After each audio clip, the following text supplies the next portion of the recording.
তোমরা আমায় রক্ত দাও, আমি তোমাদের স্বাধীনতা দেব।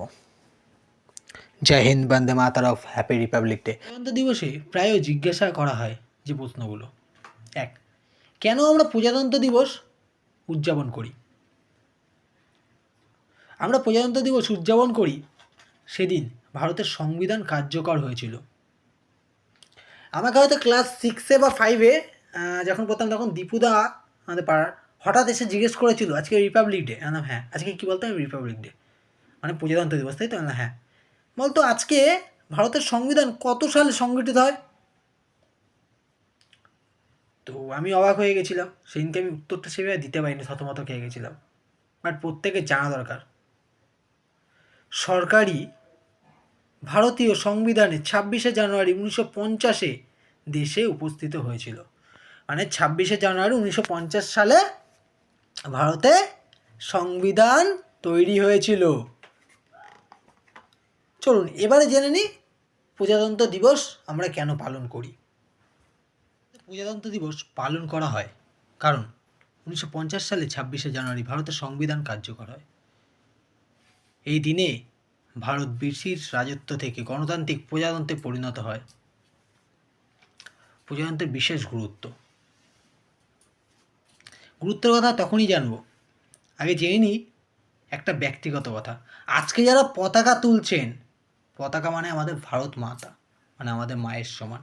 সেই মাকে যারা আজকে গর্ভের সহিত পালন করছেন, উপরে তুলছেন, নিয়ে ঘুরছেন, গাড়িতে লাগাচ্ছেন, বাড়িতে লাগাচ্ছেন, কালকে যেন সেই পতাকা নিজেদের পায়ের নিচে না সেই দায়িত্বটা রাখবেন।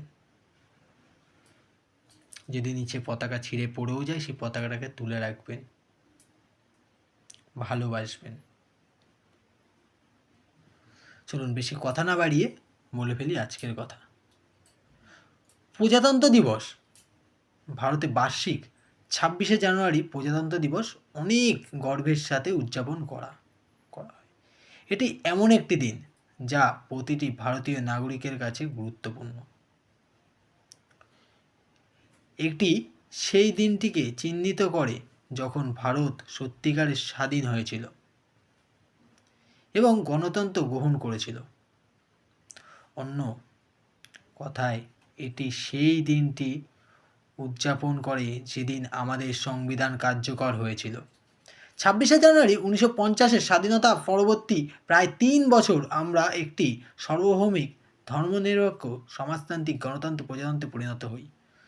মানে কি, আমরা তারপরেও না মানে সেই 200 বছর আগের যে নিয়ম ছিল আমাদের, মানে 200 বছর ধরে যে আমাদেরকে শাসন করেছে, সেই শাসনের টাইমে যে ব্রিটিশদের নিয়ম ছিল সেই নিয়মে আমরা চলছিলাম, মানে আইনে চলছিলাম।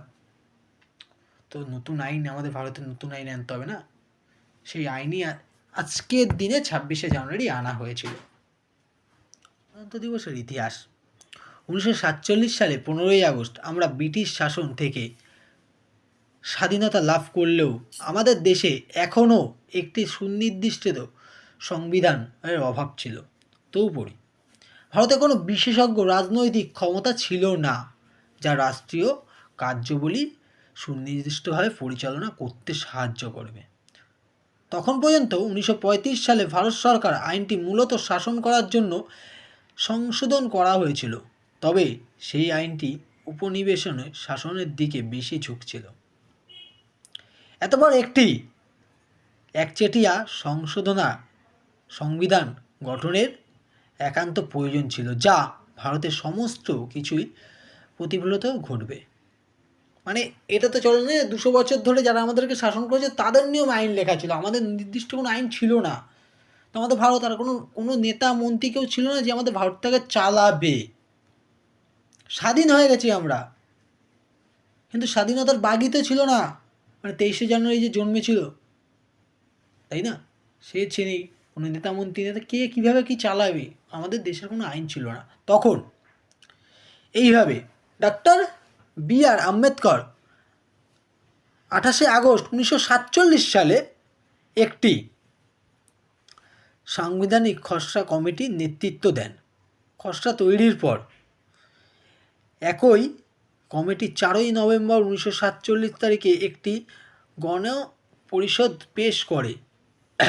এই পুরো প্রক্রিয়ার অন্তত বিশিষ্ট ছিল এবং 166 দিন পর্যন্ত সময় লেগেছিল সম্পূর্ণ। তাছাড়া কমিটি আয়োজিত অধিবেশনে জনসাধারণের জন্য উন্মুক্ত রাখা হয়। চ্যালেঞ্জ ও কষ্ট যাই হোক না কেন, আমরা আমাদের সাংবিধানিক কমিটি সবার অধিকারের অন্তর্ভুক্ত করতে কোনো কসরত রাখিনি। এর লক্ষ্য ছিল নিখুঁত ভারসাম্য তৈরি করা, যাতে দেশের সকল নাগরিক তাদের ধর্ম, সংস্কৃতি, বর্ণ, লিঙ্গ, ধর্ম এবং আরও অনেক কিছু সম্পর্কিত সমান অধিকার ভোগ করতে পারে।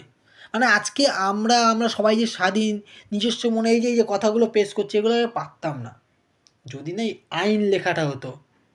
বি.আর. আম্বেদকর যদি আইন না লিখত। অবশেষে তারা 26শে জানুয়ারি 1950-এ দেশে আনুষ্ঠানিক ভারতীয় সংবিধান পেশ করে। তদুপরি ভারতের সংসদে প্রথম অধিবেশনও এই দিনটি পরিচালিত হয়েছিল। তাছাড়াও 26শে জানুয়ারি ভারতের প্রথম রাষ্ট্রপতি ডাক্তার রাজেন্দ্র প্রসাদ শপথ গ্রহণেও সাক্ষী ছিলেন। আমাদের প্রথম রাষ্ট্রপতিকে ডক্টর রাজেন্দ্র প্রসাদ। সুতরাং এই দিনটি অত্যন্ত গুরুত্বপূর্ণ, কারণ এটি ব্রিটিশ শাসনের অবসান এবং একটি প্রজাতন্ত্র রাষ্ট্র হিসেবে ভারতের জন্মকে চিহ্নিত করে। দিবস উদযাপন ভারতীয়রা প্রতি বছর 26শে জানুয়ারি উদযাপন করে প্রচুর উৎসাহ ও উদ্দীপনার সাথে। এই দিনে আমরা মানুষেরা ভুলে যাই আমাদের ধর্ম, বর্ণ, গোত্র, লিঙ্গ। এটি সমগ্র দেশের একত্রিত করে। এটি সত্যিই আমাদের দেশের বৈচিত্র্য দেখার। ভারতের রাজধানীর শহর নয়াদিল্লি এটি একটি প্রজাতন্ত্র দিবসের প্যারেডের সাথে উদযাপন করে, যা ভারতীয় সামরিক বাহিনীর শক্তি এবং আমাদের দেশে সংস্কৃতির বৈচিত্র্য প্রদর্শন করে। এই প্যারেডগুলি অন্যান্য শহরেও হয়, যেখানে অনেক স্কুল সংগ্রহ করে। শিশুদের এবং পেশাদারদের এত পরিশ্রম করা দেখে এটি একটি আনন্দের বিষয়। তারা যেভাবে কুচকাজ করে তাদের দেশে গর্বিত করে।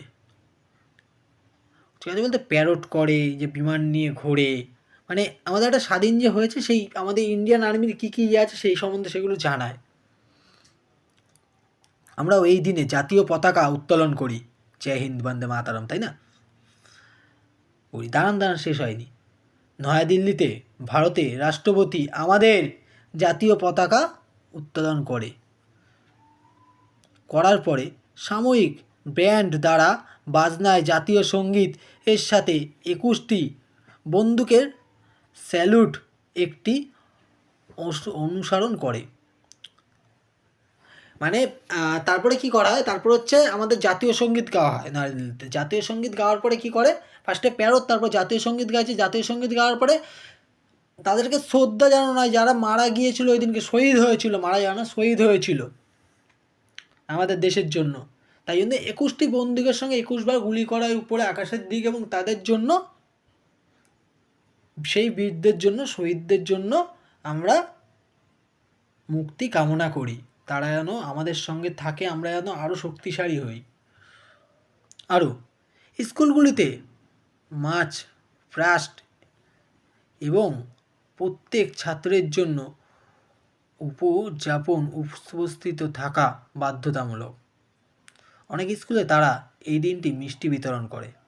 যদি এটি একটি অত্যন্ত আনন্দের দিন, আমাদের পূর্বপুরুষেরা যে স্বাধীনতা সংগ্রামের অংশ নিয়েছিল তা আমাদের অবশ্যই ভুলে যাওয়া উচিত নয়।